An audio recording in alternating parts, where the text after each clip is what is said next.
What's up, YouTube? Here with my friend Adam, musician and absolute badass.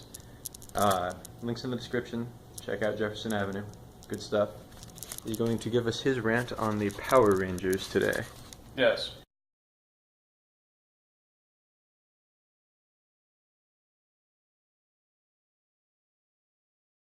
Every episode of the Power Rangers always starts out the same.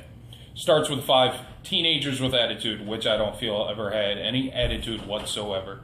They're all very nice kids if you think about it. They always start off at the juice bar with some kid who has some first world problem, like he doesn't know math or something like that. But then it always gets interrupted because they come under attack by putties. At Angel Grove, the city that they live in is the only city in the entire world that ever gets attacked by aliens. So the 5 teenagers with attitude, they go to fight off these putties. They all have martial arts skills, which I'm only convinced 3 of them did. So they're fighting the putties. They're fighting the putties. They're hitting them in the chest, and they're all exploding. And then everybody gets tired.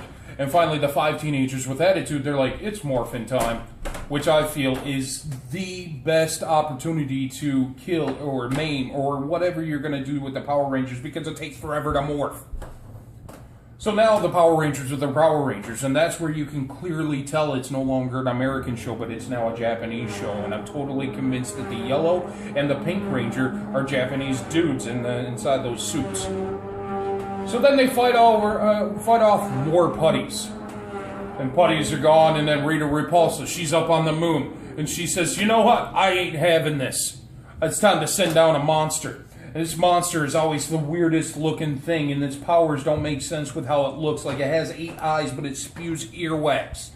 But it's deadly earwax, and it might paralyze the Power Rangers or something like that. So they fight the monster. And you're going back and forth. And everybody at that point is made out of metal because sparks are just flying everywhere, and I don't understand it. And the Power Rangers might pull out some weapons. They might have some swords. They might have some guns. Who knows? But they still can't beat this monster. There's 5 of them, and they can't beat this monster. And finally, Rita's up on the moon, and she says, you know what? I've had enough of this. And she gets her godlike strength and throws her scepter from the moon to Earth, and it only takes like 3 seconds.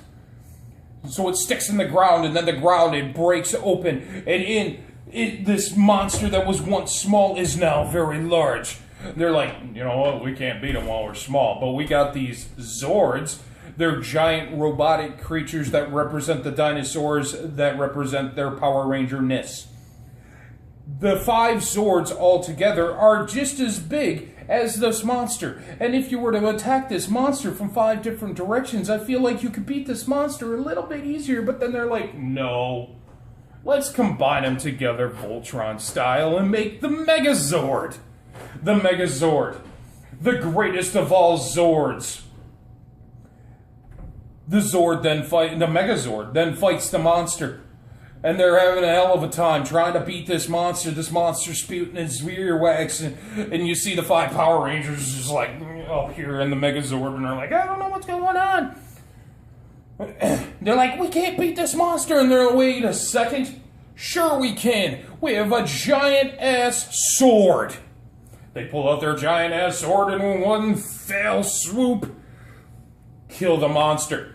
And this monster is now filled with explosives because every single monster that gets killed explodes in a giant ball of flames. Then the Megazord takes its mighty stance in front of the flames. And I really want to know what happens after that. I mean, do they just like break down and they're like, yeah, Zords, you go back to the garage. We'll see you later. Next time Rita decides she wants to kill us.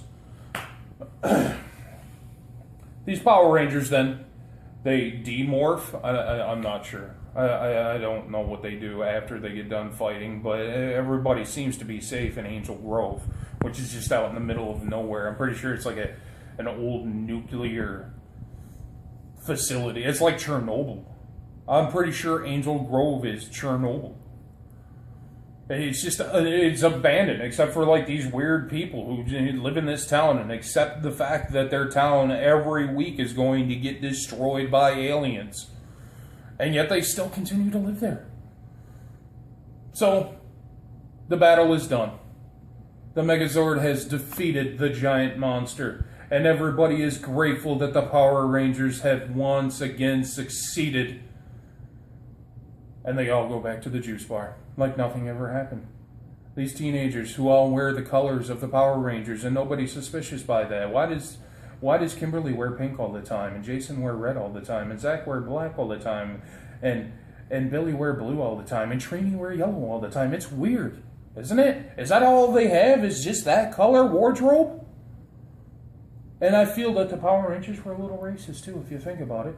Making the Yellow Ranger an Asian, and a Black Ranger, the black one, I'm pretty sure the red one was an Indian. So, I digress.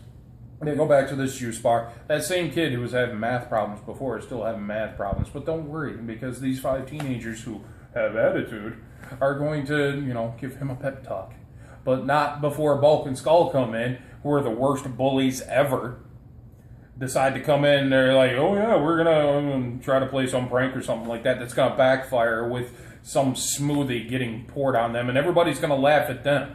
Where they wanted to laugh at people, now they're getting laughed at. Worst bullies ever. And that's pretty much where the episode ends. Every Power Rangers episode ever.